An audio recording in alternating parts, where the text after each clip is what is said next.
Magandang araw, ngayon nga po ibigay po natin ang magiging game schedule nga sa July 15, 2025 sa PVL On Tour 2025 preliminary round. Kaya before that guys, saan nga ba ang venue at saan mapapanood? Kaya tapusin ang video para sa mga latest update. And before that, don't forget to like, comment, and subscribe and pa-hit the notification bell para lagi po kayong updated sa kimabanggang video about sa volleyball dito sa Pilipinas.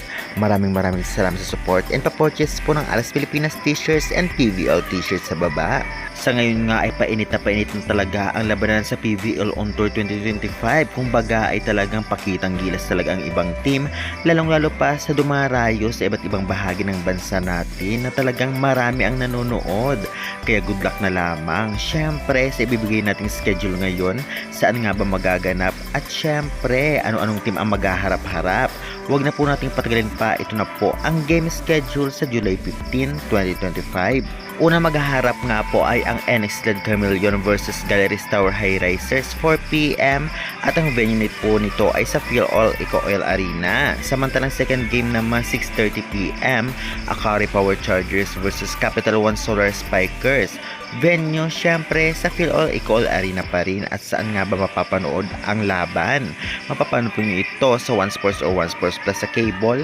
Meron po sa Signal Apps at Pilipinas Live Apps. I-download nyo at mag-register at may free po sa pbl.ph live.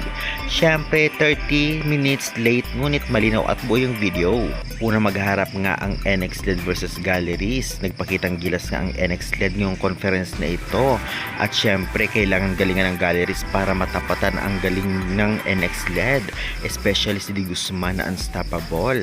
Kaya kaabang-abang ang game na ito kahit papano dahil ang ibang team talaga na dating nasa mababang rank ay talagang nag-improve. Samantalang susunod naman ang Akari versus Capital One. Well, makabawi kaya ang Akari sa mga talo nila na nakaraan? Syempre ang Capital One babawi at babawi rin ito dahil may mga talo din ito.